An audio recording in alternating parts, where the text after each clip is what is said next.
Live from New Delhi, you're watching DD India Newshour, India's voice to the world. I'm Mark Lynn. Namaskar. Coming up in the next hour,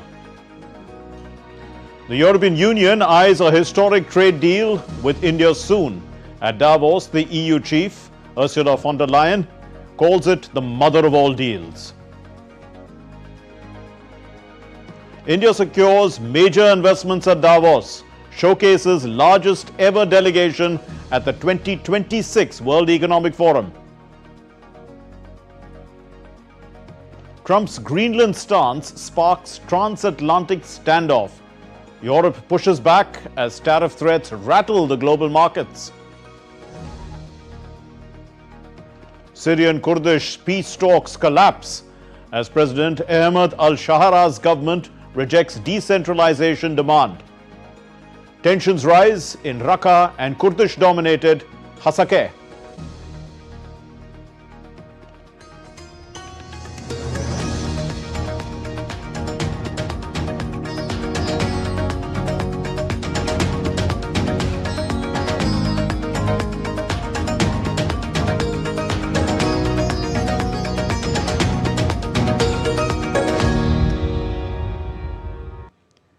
Global leaders, CEOs and policymakers are converging in the Swiss Alps at the World Economic Forum's annual meeting in Davos, taking place amid rising geopolitical tensions and economic uncertainty. This year's summit is focused on dialogue, cooperation and future solutions. Diptanshu Kashyap brings us this report. The 56th annual meeting of the World Economic Forum is underway in Davos, Switzerland, as global leaders gather at a time of heightened geopolitical and economic uncertainty. Running from January 19 to 23 under the theme A Spirit of Dialogue, the meeting aims to serve as a neutral platform for exchange, problem-solving and future-focused discussions on challenges ranging from growth and technology to climate and governance. We're really honored to have you join us at the start of such an important week. A week that promises to be both enriching and transformative, and comes at a historic moment as our world undergoes profound changes. It's a moment of uncertainty, but also possibility. Not a moment to retreat, but a moment to rise. The World Economic Forum is an international non-profit think tank that brings together leaders from business, government, academia, and civil society to address global challenges through public-private cooperation. Founded in 1971 by Klaus Schwab, with the mission to improve the state of the world, the forum is best known for its annual Davos meeting, while its year-round networks focus on economic stability, digital trust and climate resilience.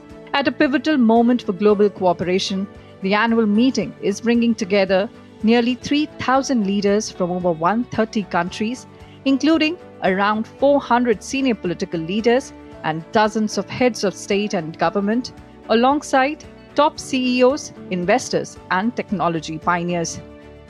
The forum's impact extends beyond the annual meeting, shaping economic thinking through influential reports and initiatives, providing a neutral space for dialogue in an increasingly fragmented world, and enabling informal diplomacy outside traditional summits through behind-the-scenes engagement among political and business leaders. As global fault lines deepen and cooperation becomes harder to sustain, Davos once again serves as a meeting point where dialogue, diplomacy, and decision-making converge, with implications that reach far beyond the Swiss Alps. Diptanshu Kashyap's report for DD India. And India has already secured new investment commitments from Cisco and Hitachi, advanced talks on a historic EU trade deal, and also showcased its largest ever delegation to position itself as the fastest growing large economy and a premier investment destination at Davos 2026. More in this report on India's presence at Davos. At Davos 2026, the world gathers to shape the future of business, innovation, and global cooperation. And this year, India stands tall as a commanding presence. Union Ministers Ashwini Vaishnav, Prahlad Joshi, and K. Ram Mohan Naidu join Chief Ministers like Devendra Fadnavis, N. Chandrababu Naidu, Hemanta Biswa Sarma, and others to showcase India's economic strength and vision. The India Pavilion reflects the nation's dynamism, creativity, and unstoppable momentum. From cutting edge technology to sustainable solutions, from world class infrastructure to thriving startups, India embodies the spirit of a nation on the rise. Energy itself, that is the green energy and resilient infrastructure, we need more than $350 billion. And there is a return is assured. So, you know, the total NPA is the lowest today. 10, 11 years back, NPA was the highest in the world. Today, lowest 2.1%. So we are managing in every sector well. And that's why Prime Minister is telling to all us, perform, transform, and also not only performing, not only transforming, we should inform. We should inform to the world so that every person who is in Davos, he should feel that he should come here and see the India's growth. India today is the fastest growing large economy in the world, with a young, skilled workforce, bold reforms, and a digital first mindset. It offers unmatched opportunities for investors seeking growth and resilience. Opportunities lie also in India's northeast, with the largest state there boasting of a rapid growth potential.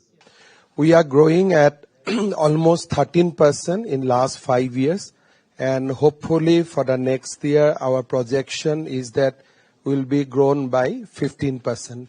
So that is the growth trajectory of Assam, thanks to the bold leadership of Prime Minister. We are necessarily strong in hydrocarbon, but we are also doing good in green energy. At Davos, leaders, entrepreneurs, and innovators from across the globe are discovering why India is not just a market, but a partner in shaping the future. India is being seen as a gateway to possibilities, where tradition meets transformation and ambition meets achievement. Right after Davos, the next weekend, I will travel to India. There's still work to do, but we are on the cusp of a historic trade agreement. Indeed, some call it the mother of all deals. One that would create a market of 2 billion people, accounting for almost a quarter of global GDP. India's presence at Davos is also powered by the presence of business leaders such as Mukesh Ambani and more than 100 CEOs from banking, technology, renewable energy, and startups. We also want to be a Vishwabandhu, a partner with the whole world and all the countries and all the people. And we saw this spirit clearly today during the COVID-19 also, when we were transporting vaccines, medicines, and providing all the help to different countries who were in need at that time. And that is our values of democracy, sustainability, inclusiveness, collaboration for the greater good of the planet that continues to guide us. Together, they represent the unstoppable momentum of the fastest growing large economy in the world. At Davos, global leaders are discovering why investing in India means investing in resilience, growth, and opportunity. Bureau Report, DD India. And on the second day at the ongoing World Economic Forum meeting in Davos in the Swiss resort city on Tuesday, many Indian leaders spoke on India's emerging economy and how their participation at the prestigious forum will bring in more investments into India. Let's listen to them. India is going strongly to become the third largest economy under the leadership of our Prime Minister, Sri Narendra Modi. Assam is taking all the benefits, all the advantage out of the policy of Prime Minister Narendra Modi, particularly his policy of Act East. We are immensely benefited, and you can see from the records, Assam has become fastest growing economy in the country as per the latest data of Reserve Bank of India. We are necessarily strong in hydrocarbon, but we are also doing good in green energy. What Maharashtra offers is credibility. So you don't have to offer anything more. In today's world, credibility is more than capital. And that is what Maharashtra has been doing. Whatever we have been saying, we have been delivering. And that is why you can see a huge and renewed interest in investing in Maharashtra. Of course, the credit goes to our Honorable Prime Minister Shri Narendra Modi ji, who has created an atmosphere and an ecosystem where everybody wants to invest in India. And we are here just to tell everybody the Maharashtra story and just to tell them that in India, Maharashtra is the best place to invest. Everybody is curious, not only listening to us, they want to invest in India. Safest destination in the world, only India. There is no other country in the world as on today. I can say that. And also, if you can see, very strong leadership. And at the same time, focusing on development and welfare and inclusive society. Our Honorable Prime Minister, for the last 12 years, he has given a strong message and also he is building institutions. Well, tensions remain high as the US President Donald Trump has intensified his push to acquire Greenland. Macron called tariff warnings unacceptable. The EU has reiterated that Europe would have no choice but to respond if a trade war started. The Greenland issue has impacted stock markets, in fact, including Wall Street and also stocks opening decisively lower. US President Donald Trump has once again triggered global tensions by doubling down on his claim that the United States has to have Greenland for national security reasons. The comment has sent shockwaves through Europe, already facing economic turmoil. European leaders are pushing back. French President Emmanuel Macron said that Trump's warning on tariffs does not make sense.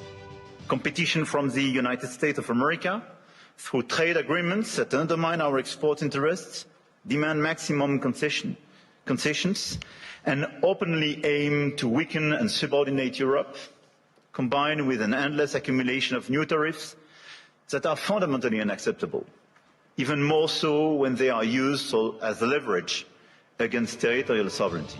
Denmark's Prime Minister Mette Frederiksen said on Tuesday that Europe would have no choice but to respond if a trade war starts.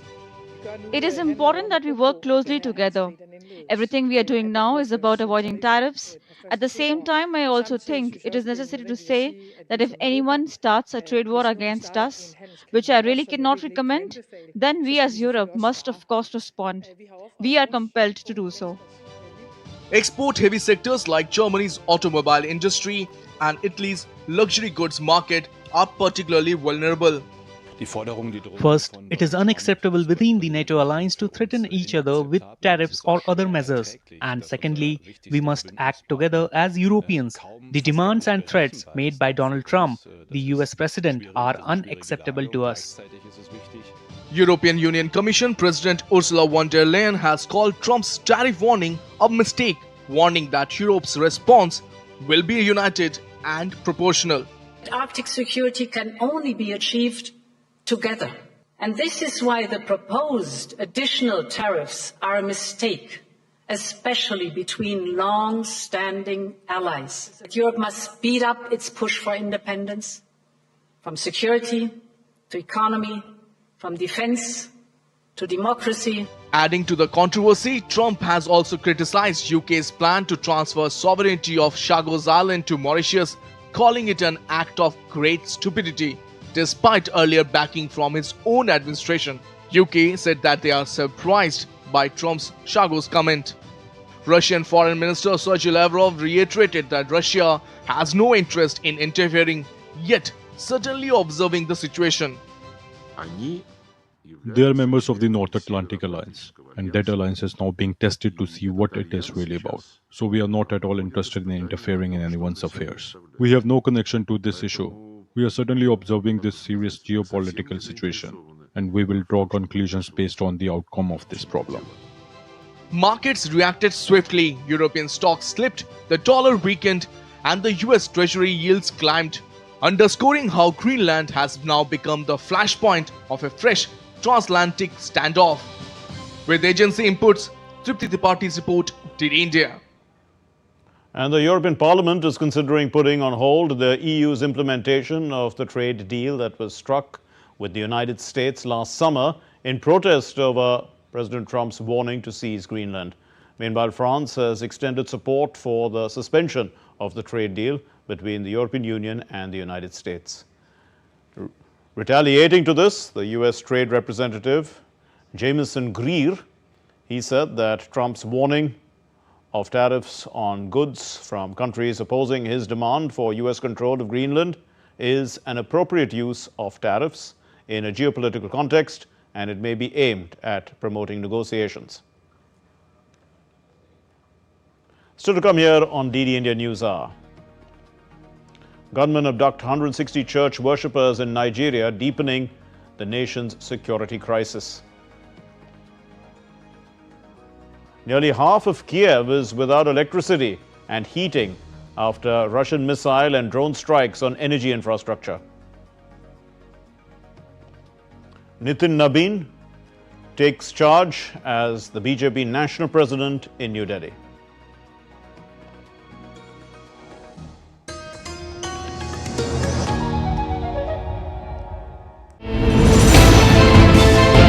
Geopolitics and trade deals. Economic challenges amid development. Hard work and the path to prosperity. It's the economy always.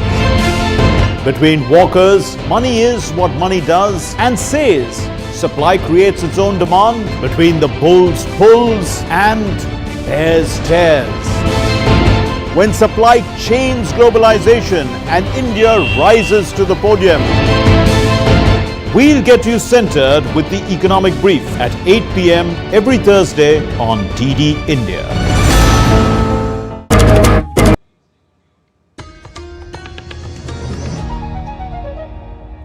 You're watching DD India News Hour. I'm Mark Lynn. Negotiations between the Syrian President Ahmad al-Shahara and the head of the Kurdish-led Syrian Democratic Forces, Muslim Abdi, they have collapsed, according to a Kurdish official. The talks were being held with the aim of cementing a ceasefire and integrating the Kurdish administration into the Syrian state. However, the negotiations broke down after the government rejected Kurdish demands for decentralization. The Kurdish officials said that the central government was seeking unconditional surrender, warning that the situation required urgent international intervention.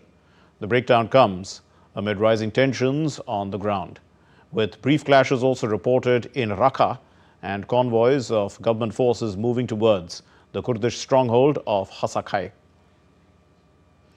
President Ahmed al-Shahara, backed by the United States and Turkey, has insisted on deploying the armies nationwide as well as to preserve Syria's territorial unity. This comes even as Kurdish activists they say that the recent agreements and decrees have all fallen short of Kurdish aspirations.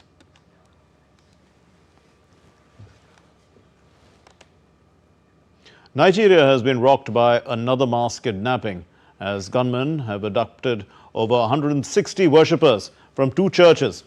The incidents have become a security nightmare for the African nation. This report has the details. In the latest in a series of mass kidnappings in Nigeria, armed bandits have abducted worshippers from 2 churches in the restive Kaduna state. According to the police, dozens of people were abducted, while a senior church leader has put the number at more than 160. Officials said that troops and other security agencies have been deployed to the area and that efforts were underway to track the abductors and rescue the captives. Northwest Nigeria has seen a surge in mass kidnappings by armed gangs targeting villages, schools and places of worship. Experts say that the kidnappings have consolidated into a structured, profit-seeking industry, generating a ransom of $1.6 million between July 2024 and June 2025. In November last year, Armed gangs seized more than 300 students and teachers from a Catholic school in Niger state, with 50 escaping and the rest being released in 2 batches weeks later. US President Donald Trump has ramped up pressure on the Nigerian government over attacks on Christians. In December 2025, US bombed Islamic State camps in the northwestern Sokoto state. Nigeria said it approved the strikes. Bureau Report, DD India. Well, Australia has taken decisive action in the wake of last month's deadly Bondi Beach shooting. In a historic move, the Australian Parliament has passed sweeping new gun control laws. These pave the way for the nation's largest firearm buyback in nearly 3 decades. Rahul Upadhyay has the report. The question now is that the remaining stages of the bill be agreed to and the bill be now passed. Those of that opinion say aye. Against? I believe the ayes have it. Division required. Ring the bells for 1 minute. Following the tragic, gruesome episode of mass shooting at the Bondi Beach, Australia's Senate has passed sweeping new gun control laws on Tuesday, paving the way for stricter laws and tighter background checks. The bill cleared the upper house by 38 votes to 26, with the Labour government winning the backing of the Greens despite opposition from Conservative lawmakers. Order. There being 38 ayes and 26 noes, the matter is resolved in the affirmative. I call the clerk. Earlier in the day, the legislation passed the House of Representatives by 96 to 45 votes, setting the stage for final approval in the Senate. Order. The result of the division is ayes 96, noes 45. The matter is resolved in the affirmative, and I call the clerk. Prime Minister Anthony Albanese recalled Parliament from its summer recess for a special 2-day session, responding to nationwide outrage after last month's deadly attack at a Jewish festival. The Australian Parliament also introduced tougher firearm licence checks nationwide, allowing states to use intelligence held by the Australian Security Intelligence Organisation. The new laws create Australia's largest national gun buyback scheme, a law to dispose of illicitly owned firearms since 1996, when a lone gunman killed 35 people in Port Arthur massacre in Tasmania. Rahul Upadhyay's report, TD India. At least one man was killed as overnight Russian barrage of hundreds of drones and missiles hit energy infrastructure across Ukraine. Kiev's mayor reported that more than 5,600 buildings in Kiev were without heating or water as temperatures have dropped to minus 14 degrees Celsius. However, Moscow maintains its stance that it targets only military-linked facilities. In the wake of the strikes, the Ukrainian President Volodymyr Zelensky, he said that he's going to skip the World Economic Forum if this continues and he has to manage the crisis. But he's left open the possibility of a visit if key agreements are ready. Meanwhile, the International Criminal Court has issued arrest warrants for Russian officials over strikes on Ukraine's energy grid. The United Nations has also condemned the targeting of Ukraine's energy infrastructure, calling these strikes cruel. The Bharatiya Janata Party has formally announced today that Nitin Nabin has taken charge as the BJP's national president at the party headquarters in New Delhi. The charge-taking ceremony was attended by Prime Minister Narendra Modi, along with senior party leaders, chief ministers and key office bearers as well, marking an important organizational transition for the party. During the event, the Prime Minister congratulated the BJP, the party cadre, and he also expressed confidence in the new leadership. The Prime Minister also affirmed that under Nitin Nabin's leadership, the BJP will continue to expand its organizational strength, achieve new milestones in times ahead, and also further deepen its connect with the youth of the nation. Nitin Nabin has been elected unopposed, succeeding the outgoing BJP President JP Nadda, and is expected to focus on strengthening the party's grassroots network as well as organizational roadmap going forward. आने वाले 25 वर्ष बहुत महत्वपूर्ण है। ये वो कालखंड है जब विकसित भारत का निर्माण होना है और होना तय है।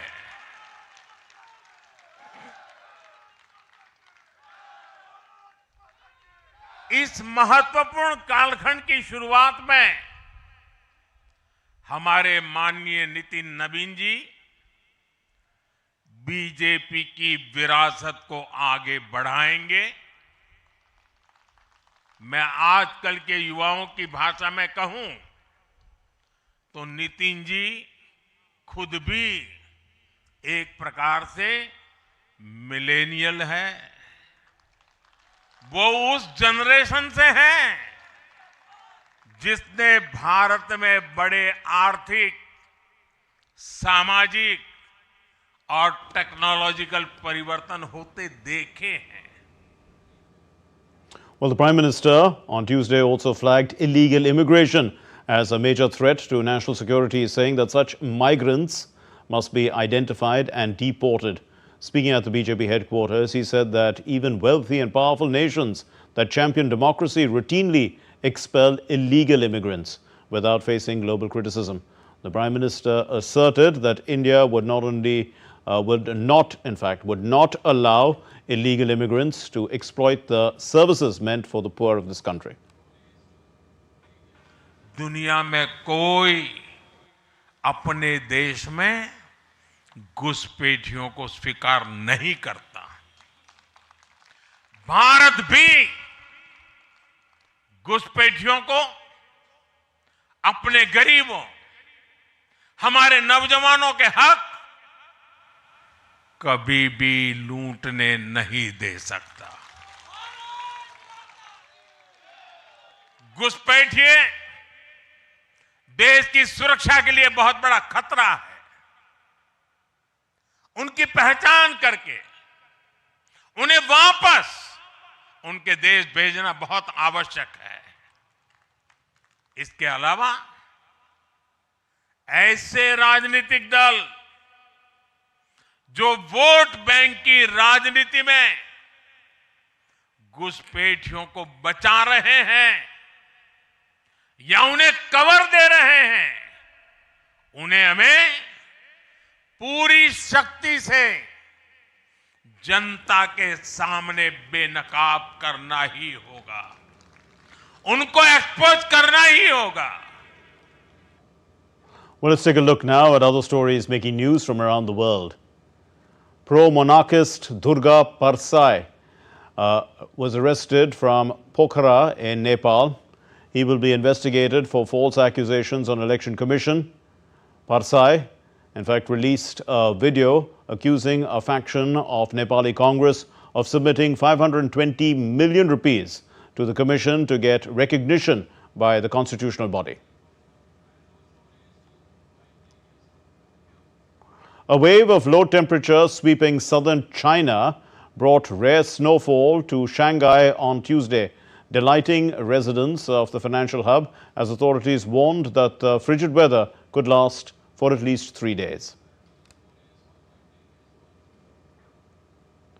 The Kakkar Mountains in Turkey have been draped in a stunning white blanket following heavy snowfall recently.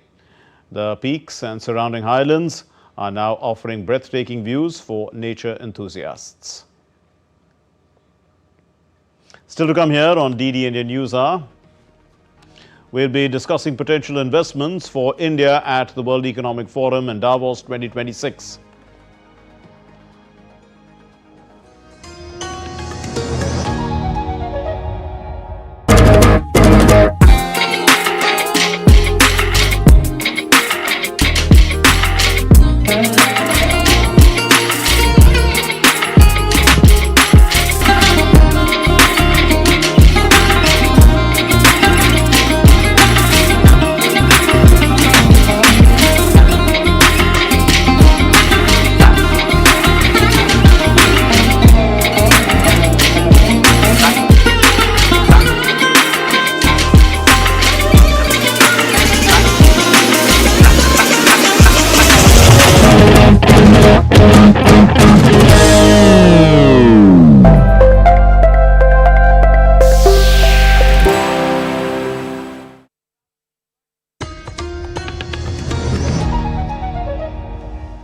You're watching DD India Newshour. I'm Mark Lynn. Here's a recap of our main stories.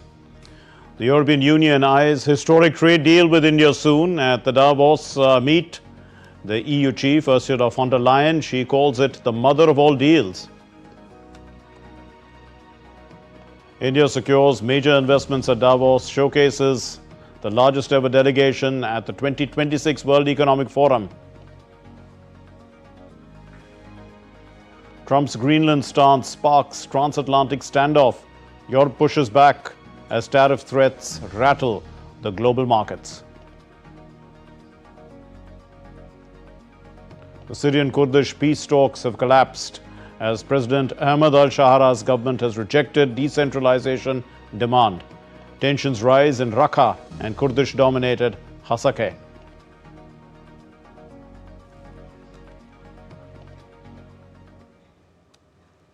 And to discuss India's investment potential from the Davos meet, we have with us well-known economist and author Prasenjit K. Basu. Thank you very much, Mr. Basu. Now, India brought its largest ever delegation to Davos. What message is New Delhi sending to global investors? Well, India is sending a message that we are open for business. And, despite the difficult environment in India-US trade over the past 6 months, India remains open for business and is continuing to negotiate free trade agreements with key trading partners, most notably now the European Union.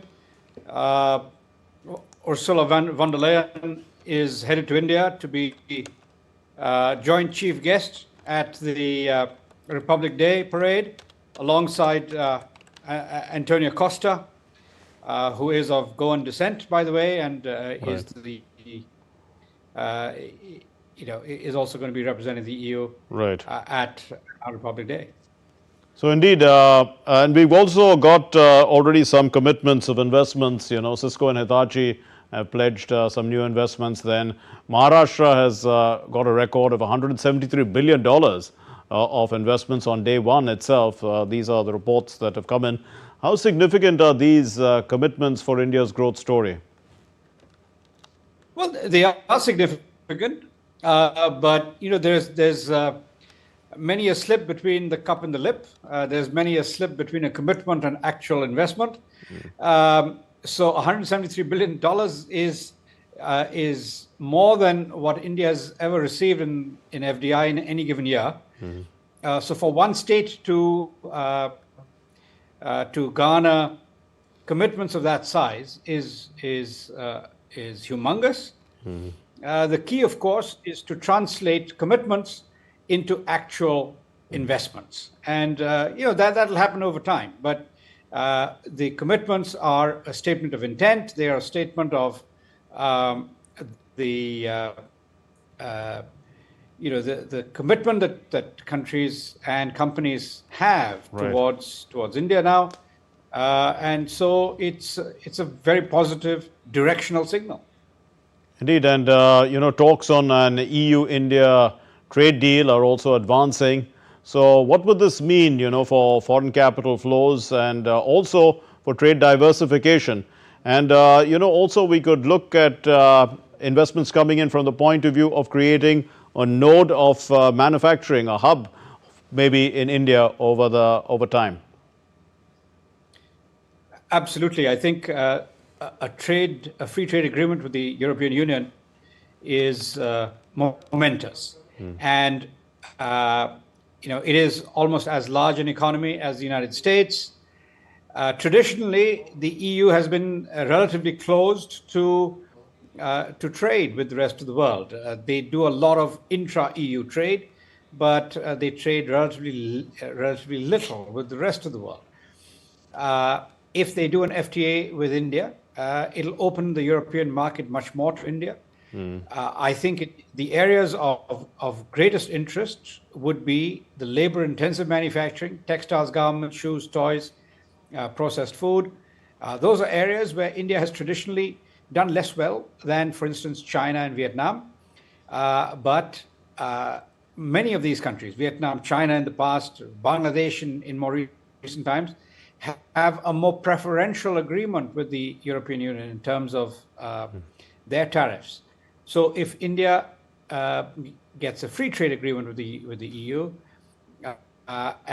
and gets a level playing field or better, then that would be very beneficial and also would be beneficial to other areas. Now, one of the potential areas of challenge, I think, would be automobiles.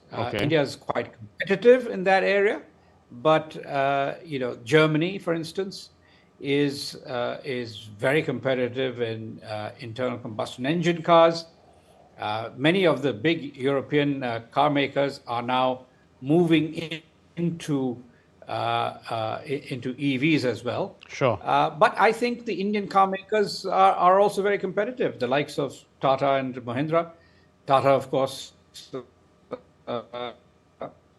already. Right. In fact, we seem to be having a little problem with your connectivity, Mr. Basu. But India as the fastest growing large economy, apart from return on investment, and you already have an FTA. Can you hear me? Can you hear me, Mr. Basu? I can hear you. Yeah, okay. Well, I was talking about, in terms of India being the fastest growing large economy, apart from the return on investment, which our ministers have been talking about, what else would investors be looking at? You did talk about the manufacturing sector in terms of labor intensive, but India, of course, has a digital transformation and AI story as well, isn't it? And a lot of the, let's say, the new industry or Industry 4.0 investments are also coming towards India. Absolutely. So, I think we've seen things like Hitachi making commitments. So these are important because the two areas where India hasn't done as well in industry in the past. Say, if you look at the last 70 years, two areas of relative weakness have been electronics and high technology on the one hand, and labor-intensive manufacturing. And I think those are the areas that will see the biggest benefits from a new FTA with the European Union that would complement the existing FTA that India has already signed with the UK. We already also have an FTA with Australia and about to sign one with New Zealand, Oman, and the UAE. So we now have a slew of, I'd say, a cocktail of different FTAs that are falling into place, that are expanding opportunities for Indian exporters, and that'll provide a big benefit to India. Right. The second part is an FTA also means that you're opening your own economy quite a bit more to imports, and imports of some things that will probably reduce costs for Indian consumers as well. What is interesting about the EU FTA is that it excludes agriculture. Again, if you look at all trade agreements under GATT until the last one in 1994, they all excluded agriculture. The new WTO round, the so-called Doha round, which never got completed, was aimed at bringing agriculture into the fold. Both the EU and India, I think, are quite happy to leave agriculture out. But there is a lot in terms of manufacturing and services where we can do business together. Indeed. I think Indian services receive much greater access to the European market. Indeed. And there are some services that India will benefit.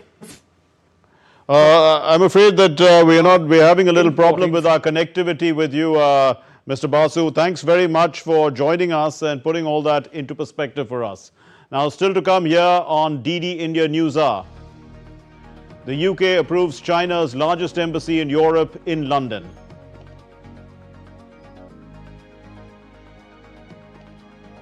Amid the breathtaking landscape and sub-zero conditions, the 6th edition of Khelo India Winter Games kicks off in Leh.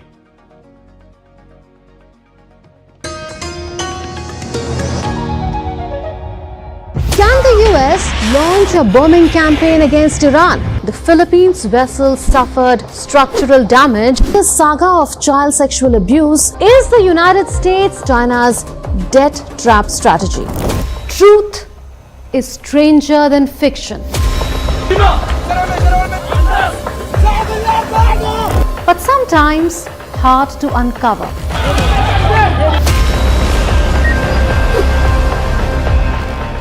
Trust us to tell the truth, unadulterated and pure, of every story that matters to you.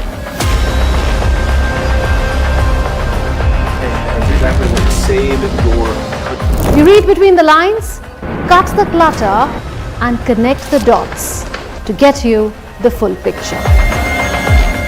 Watch Connecting the Dots at these times with me, only on DD India.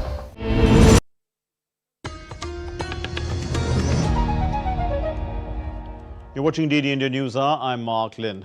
The British government has approved China's plan to build its largest embassy in Europe in London. The decision clears the way for a new Chinese embassy, often termed as the Mega Embassy, at the Royal Milt Court near the Tower of London.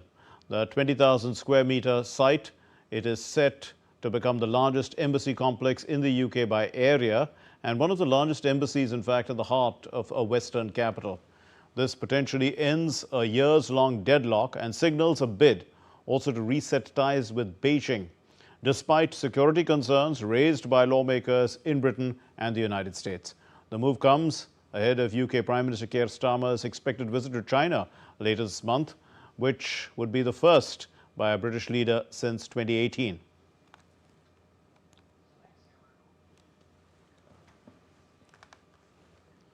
In a rare move, India's stock markets will trade live on Sunday, February 1, 2026, coinciding with the presentation of the Union Budget 2026-27 by the Finance Minister Nirmala Sitharaman at 11 a.m. The NSE and the BSE declared that it is a special trading day to enable real-time price discovery. Despite it being a Sunday, both the NSE and BSE will remain open for live trading on February 1st this year. The reason? The Union Budget for financial year 2026-27 will be presented in Parliament by Finance Minister Nirmala Sitharaman at 11 a.m. on that day. In circulars to investors, the NSE and the BSE said they will conduct a live trading session on February 1st as per standard market timings, declaring it a special trading day.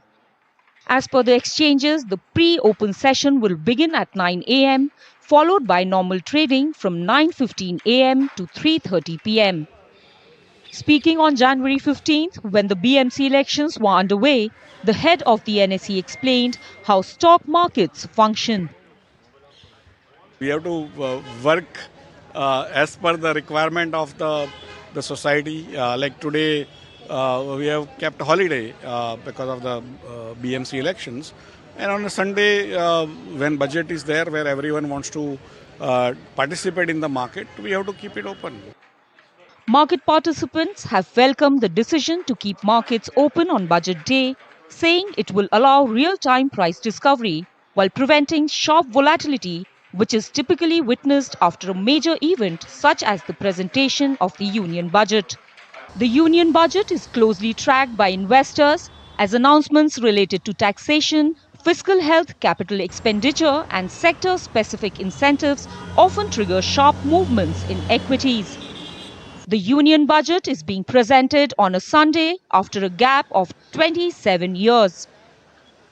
On 28th February 1999, I remember the budget was presented on Sunday by the then Finance Minister Yashwant Sinha. It is now after 27 years that the budget on 1st February will be presented on a Sunday. And because the budget would be presented on Sunday, so how could the stock markets decouple themselves from such a landmark day or such a landmark announcement? So the stock markets are going to be open on 1st of February, that is Sunday, which is a usual holiday for stock markets. So all the traders, investors, analysts, they can probably consider Sunday 1st of February as a working day. well, the stock markets will remain open. Historically, the union budget was presented on the last working day of February. However, in 2017, the government advanced the presentation to February 1st to ensure proposals are implemented by the start of the new financial year in April. Last year as well, when February 1st fell on a Saturday, markets were kept open. Well, the Bhairav contingent is a newly raised high-tech combat unit of the Indian Army designed to bridge the operational gap between regular infantry units and the elite para-special forces. The contingent makes its maiden entry on the Kartavya Path this Republic Day. DD India's Vishal Barristow finds out more. For the first time on the Kartavya Path, we have the Bhairav contingent, and I have with me the contingent commander. As you can see, their all faces are masked. Why so? Faces have been masked generally to disclose our identity. We don't want that our people, they should be seen in public form. Only for that purpose, for security reason, all the faces are masked. Okay. How hard have you prepared for this day, and what kind of excitement is there? Excitement is up to its peak. And if you ask me how hard it has been trained, that we have given our blood and sweat both. To do this, I would say, to live up to the expectations of this opportunity to march on Kartavya Path, you need to give your sweat and blood both, and we have given it, and we are fully prepared for it.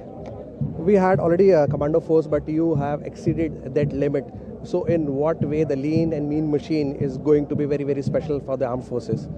Actually, this raising of Bhairav battalion, it is in this modern warfare, it has been raised to breach the gap, and it has been made specifically to impart that specific and high intensity impact onto the enemy in a very shorter time frame. That is the main motive for this, and we have been trained well and equipped well that this can be imparted onto our enemy.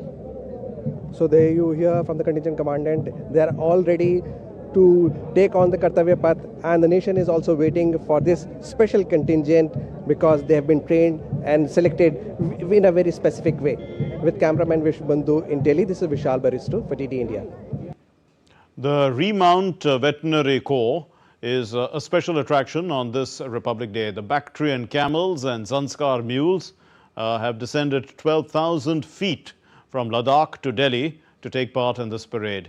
And these animals have been specially trained for special operations. Vishal Barristow sends us this report. On my left is Galwan. Yes, this is the Bactrian camel who has come all the way from Ladakh, from 12,000 feet to Delhi. And this is the Zanskar pony. For the first time, they would be marching at the Kartavya Path, and I have with me their trainees. Let's talk to them. Trainers, I beg your pardon. Let's talk to them and find out. Major Kiran, what's so special about Galwan? Galwan is a Bactrian camel which is serving Indian Army since last 5 years. It is deployed all along the LAC, providing the crucial logistical support and adding one more layer of animal transport. It's a feather in the cap for the animal transport logistics in that high altitude areas of LAC. So what's so special about these ponies? These Zanskari ponies is basically an endangered animal, endangered breed, and one of the 8 breeds of horses which we have in India. And in 2011, these animals were inducted. These animals basically they function very efficiently at those altitudes of 12,000, 15,000 altitude, and specifically deployed in Siachen Glacier. Okay, now when it comes to the man-animal coordination, how challenging was that? Again, beautiful question. This is the motive behind the making these animals walk on this Kartavya parade. In Indian Army, both human soldiers, the way they are given respect, the similar way we treat our animals. They are nowhere behind. So do they have numbers also like dogs? Yes, for the ponies we have given them numbers because they are in large numbers. We don't give them names. So that's why they have army numbers like we have. Like I have got an army number. Similarly, every soldier has a unique army number like that. Similarly, the animal has it. For dogs, affectionately we give them the army name. I mean, like for name to call them, and the camels as well. So there you heard from Major Kiran. This is Remount Veterinary Corps, and there you see the beautiful Zanskar ponies. and this is Galwan and Nubra. They are all trained and all prepared for the D-Day. With cameraman Vish Bandhu in Delhi, this is Vishal Baristu for DD India. Well, you're watching DD India Newshour. Let's get you the sports news now. And amid the breathtaking landscape of Ladakh and in freezing sub-zero conditions, the 6th edition of the Khelo India Winter Games 2026 got underway on Tuesday in Leh. The opening ceremony at this NDS ice hockey rink marked the start of one of India's premier winter multi-sport events. Here's the report. The curtains went up on the 6th edition of the Khelo India Winter Games at NDS Stadium in Leh on Tuesday. The Ladakh phase of the Winter Games that will host ice sports, skating and hockey will conclude on January 26. At a colourful opening ceremony punctuated by traditional music and dance and an exhibition ice hockey match between Army 11 and UT Ladakh, Khelo India Winter Games 2026 were declared open by Lieutenant Governor of Ladakh, Kavinder Gupta. In his speech, he expressed how Ladakh has benefited from Prime Minister Narendra Modi's vision on promotion of sports in India. माननीय प्रधानमंत्री श्रीमान नरेंद्र मोदी जी के visionary leadership में भारत में sports culture को एक नई दिशा मिली है। खेलो इंडिया इनिशिएटिव्स के माध्यम से प्राइम मिनिस्टर जी ने youth empowerment, fitness, sporting excellence को नेशनल प्रायोरिटी बनाया है। 1,060 participants, including 480 athletes, are taking part in Khelo India Winter Games 2026 to be played across 3 venues: the new look NDS Stadium, Gupuk's Pond and Ladakh Scouts Regimental Centre Rink. Figure skating, an Olympic sport where Indians are showing international progress, is making its debut at these games. Government has done a really good job, and they are doing from last 3 years, and they know what the players want here, and they are doing everything like for their health and even for their ice hockey matches. This is the 3rd time that the Union Territory of Ladakh is hosting Khelo India Winter Games. The snow leg of these games will be held in Gulmarg, Jammu and Kashmir later this year. Athletes showcase speed, skill and spirit, marking the beginning of a high-energy winter sporting season. The games here not only test endurance in extreme conditions, but also underlines India's growing confidence and ambition in winter sports. With cameraman Jagmohan Pradhan, Abhishek Prasad, DD India, Leh. Defending champion Yannick Sinner has he's barely broken a sweat, in fact, in launching his quest to win a 3rd Australian Open in a row. The Italian Sinner, he strolled into round 2 when the French opponent of his, Hugo Gaston, he retired hurt after the 2nd seed was in full control of the match. In fact, Sinner was leading 6-2, 6-1. Now, should he win 3 titles in a row in Melbourne, Sinner is going to be joining Novak Djokovic as the only player in the Open era of the men's section to do so. Now, the Frenchman Gaël Monfils also, meanwhile, has bid farewell to Melbourne Park with an epic defeat. The 39-year-old, he battled all the way, but the Australian qualifier Dane Sweeney prevailed 6-7, 7-5, 6-4, 7-5 in an epic match that lasted nearly 4 hours. Monfils, who is he's won 13 ATP titles. He said that in October, he said that this would be his last year of tennis. Japanese superstar Naomi Osaka labored into the Australian Open 2nd round as she was made to fight hard before she downed the Croatian Antonio Rušić 6-3, 3-6, 6-4. And she set up a clash with Romania's Sorana Cîrstea. The 28-year-old is a former world #1 and had won the Australian Open in 2019 and 2021, but her trophy cabinet has been bare since then. New Zealand's preparations for the T20 World Cup suffered a setback with the fast bowler Adam Milner and the all-rounder Michael Bracewell sustaining injuries. Milner, in fact, injured his left hamstring while bowling and is currently being assessed. Bracewell suffered a left calf injury, a strain, while fielding in the 3rd and final one-day international against India in Indore on Sunday. The all-rounder Christian Clark has been added to the squad as a cover for their first 3 T20 internationals of a 5-match series against India beginning on Wednesday.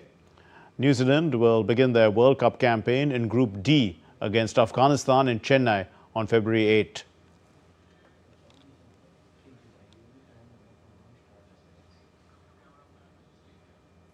Well, that's all we have in this edition of DD India News Hour. You can let us know your thoughts on the news of the day. And those of you on the go can also get the latest news and updates from our mobile app, which is available on Android and iOS platforms. You can scan the QR code, in fact, on your screen and download it. We'll be back with more news as it breaks here on DD India. I'm Mark Lynn from all of us here in Delhi. Thank you very much for watching DD India News Hour. Namaskar.